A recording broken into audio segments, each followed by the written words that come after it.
Among your slew of average, fast-paced, high-octane modern shooters, there are those precious few which call themselves and strive to be realistic. Rainbow Six Siege and Arma stand out as good, recent examples. There are a whole host of other titles which claim the realism crown as well: SWAT, Ghost Recon, Red Orchestra, Insurgency. However, what if I told you that before any of these games came out, there was a series which ran parallel to the original iterations of Rainbow Six, which was in some ways more direct and more complex than Rainbow, one which at its height rivals realistic shooters to this day. SWAT 4 was one of the defining games of my young adulthood, and there are good reasons that I hold every tactical shooter I play up to SWAT as a sort of litmus test as to both their authenticity and tactical fun, and not many pass. Why SWAT 4, you might ask? Why not SWAT 1 or 2? To answer that question, I have to go back into the past, back to 1987. The story of the SWAT series begins at a most humble juncture. Back then, Sierra Entertainment was still Sierra Online and was still riding the wave of popularity from their now classic King's Quest and Space Quest point-and-click adventure series. Ken Williams, then president of Sierra, was interested in making a police-themed quest series. All he needed was somebody who knew the job. Fortunately for him, there was a California Highway Patrol officer named Jim Walls, who happened to fall into his social circle. Jim's wife was Ken's hairdresser at the time, and she knew that Jim was looking for a career change after being put into an unusually lengthy involuntary administrative leave after a shootout which had, according to his supervisors, left Jim mentally scarred. Over a game of racquetball, Ken pitched his concept, and Jim took the bait. Police Quest would be a classic Sierra adventure game, right down to the score out of 400. However, realism rather than fantasy was the vision of Police Quest. Strict adherence to police code would be your challenge as much as putting silver bracelets on the bad guys. If you didn't make every decision strictly following police code, you would fail the game, and in some cases, kill off your character. Even things like crossing the street without punching the crosswalk button would get you killed, and earn you a dressing down from Jim himself. This level of difficulty was fairly standard for Sierra adventure games of the time, but unlike most of the fantasy titles, Police Quest made some amount of sense. I always tell people about playing King's Quest V as a kid. There was one sequence early on in the game where, immediately upon entering a screen for the first time, you witnessed a cat chasing a rat down the road. First-time players might assume that this is a flavor moment, like many others of the game up to this point. At the time, King's Quest was a gorgeously detailed world. This kind of sequence early on in your adventure seems to be just a moment to wow you, like, damn, they thought of everything, look at that, that's cool, this game is cool. And you keep playing, oblivious to your mistake, until maybe an hour later, you're stuck in a dank cellar somewhere and there's no way out. You have zero clues as to what you were supposed to do. Obviously, you missed something beforehand. Hey, stupid, remember that scene, like, with the cat and the rat? Yeah, you were supposed to throw a boot at that cat, allowing the rat, who is sentient, by the way, to rescue you later on. Duh. Didn't think about it that way? Fuck you. Didn't have the boot on you? Not our problem. There were more like this as well. Make sure to eat the beef leg when you're starving in the mountains, but don't eat all of it. You need the second half to give to an eagle so that he saves you from giant rocks later on. And don't eat the pie you get in the first part of the game. That pie is for throwing in a Yeti's face near the end.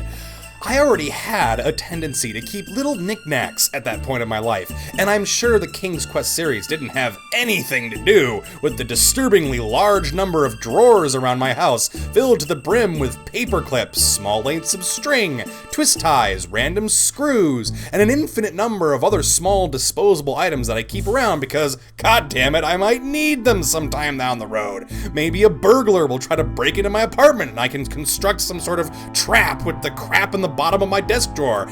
You don't know! It's not like there was an internet back then when you could look up the solutions to these incredibly obtuse and inscrutable puzzles, some of which seemed purpose-made in order to force players to buy a strategy guide or call Sierra Online's handy-dandy hitline. At only $2.99 a minute, you could get all the answers you ever wanted, thanks to mom and dad's credit card. And you might say, that's bullshit. That game must have been bullshit. But no, it's not a bullshit game. game. It's an adventure game with bullshit elements. So, unlike the, at sometimes nonsensical, guess what I'm thinking puzzling that you had to complete in King's Quest, once you got used to the logic of Police Quest, the solutions to most situations, many taken from Jim's real-life experiences, were more straightforward, if not a little bit compulsory regarding regulations. Jim did alright by Police Quest. Despite having barely even touched a computer other than to file reports up to that point, Police Quest was a success.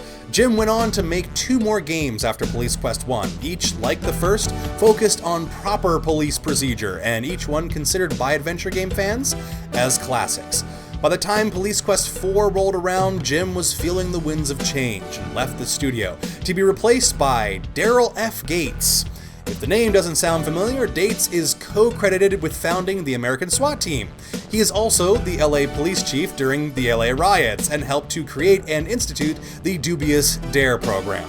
Under Daryl's influence, the series became much darker and started to rely on real-time movie events rather than animated graphics for even more reals.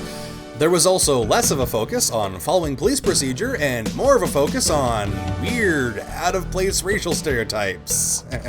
I'd like to ask you fellas a couple of questions. Yo, baby, who be you? Ooh, the man. He's got his credentials. I ain't seen no brass come around here. You want to be showing me something, baby? I'll be talking. I say under Daryl F. Gates' influence, but it's not clear to what degree Daryl's presence actually affected the writing or design of the game. After Police Quest 5 came out, Daryl criticized, in his own blunt way, the direction the writing and characterization was handled. Daryl is credited as the game's author, but the script and moment-to-moment writing was likely done by Tammy Dargan, who had 3 years previous worked as an associate producer for America's Most Wanted. Despite some change in presentation and writing style, Police Quest 4 Open Season was still an adventure game at heart, and still a procedure-focused mystery game, still a Police Quest game. However, Daryl's next vidya game was almost a complete departure from the series. Police Quest 5 SWAT placed you as a member of an LA SWAT team. Rather than being a detective solving a mystery using proper police procedure, you are brushing up on your point-and-click shooting skills and watching long, full-motion videos on how to properly conduct room entries. When you finally did get a mission, SWAT 1 played as an awkward mashup of point-and-click adventure game, real-time strategy, and full-motion video shoot-'em-up like those American laser games you could sometimes find at bar arcades during the 90s. Police Quest was being pulled in multiple different directions. It wanted to be an FPS, RTS, point-and-click adventure, and a documentary film all at once. In the early 90s, adventure games as a whole were a dying breed. Ken and Roberta Williams both realized that the genre needed innovation or it would fail against other, more competitive kinds of games. SWAT 1's odd gameplay could be seen as a sort of growing pain, an experiment to breathe life into an otherwise stagnant genre. Sierra could afford to experiment as well. Sierra's games and other software were selling extremely well by the mid-90s. However, this financial success made Sierra a target for conglomeration. In 1995, Sierra sold for $1.5 billion to CompuCard International, with the ironically fitting acronym CUCK. CUCK was one of the pioneering interactive online shopping companies. With their card, you could get access to an array of discounts and deals in retail, automobiles, and timeshare properties, initially over a telephone catalog, but later on moving sales to the burgeoning internet. CUCK was primarily interested in Sierra Online for their software and online divisions. The idea that they were buying a company best known for their video games was likely a tertiary concern to a now multi-company conglomerate. CUCK itself would merge with HFS Incorporated in '97 to become Sendent. After a Federal Trade Commission scandal, Sendent Software was sold to Havas in '98, which merged with Vivendi in the same year, and almost a decade of similar corporate transfers, mergers, and sell-offs eventually merged with Activision in 2007. The '95 acquisition would ultimately spell the end of Sierra as an independent entity, and Ken and Roberta both knew it. Ken stepped down from the president's position at Sierra almost immediately after the acquisition, and within a year, both Ken and Roberta had departed Sierra Sierra for good. With their departure, Sierra's adventure games franchise died almost overnight. Like the Williamses feared, adventure games were seen by the new, profit-conscious owners as no longer pulling their weight. Leisure Suit Larry and Space Quest both had their final installments within a year of the acquisition, and King's Quest and Quest for Glory would both receive a final official send-off in 1998 to mixed reviews, and Police Quest would share a very similar fate. Police Quest 6 SWAT 2 was the last Police Quest game, and it was almost unrecognizable as such. Released in 1998 as a hard, realistic RTS, SWAT 2 had barely any adventure game elements, and the complexity of the story was pared down to a nub. SWAT 2 would focus down on the more complex points of close quarters combat and room entry. Likely taking inspiration from XCOM and Jagged Alliance, SWAT 2 was an unforgiving, detail-focused game, split into two sides. You could play as an eco-terrorist cult, setting up bombs and doing hostage trays, always limited by the equipment you had lying around, or as a SWAT team trying to take them down, with unlimited resources but as stricter rules of engagement. SWAT 2 is the black sheep of the Police Quest family, and it was also distinct from other RTS or tactical games in that there were some puzzle elements and negotiation segments where you talked to the criminals and tried to get them to surrender without using force. SWAT 2, like SWAT 1, was a slightly awkward mishmash of genre elements, but it more concisely knew what it was, and as a more tactics-focused game was an indicator of where the series was to be headed. SWAT 3 shed the Police Quest name entirely. After more than a decade, Police Quest was dead. Spiritually, however, the legacy of Police Quest continued. SWAT 3 and 4 wouldn't be your average shooters. They were unique, even among other close quarters tactical games, and I think that is due to the long legacy of the Police Quest series, which may have died as commercial entities, but live on through these titles. In my next video, I'll conclude this little mini-series and take a good look at SWAT 3 before making my case as to why I think SWAT 4 is one of the best tactical shooters ever made, and still deserves a place on your hard drive to this day. On the ground, now! Let's move! Let's move! No visible threats. Trailers, move in!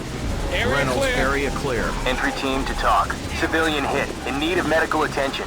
Be ready. Copy. EMTs standing by.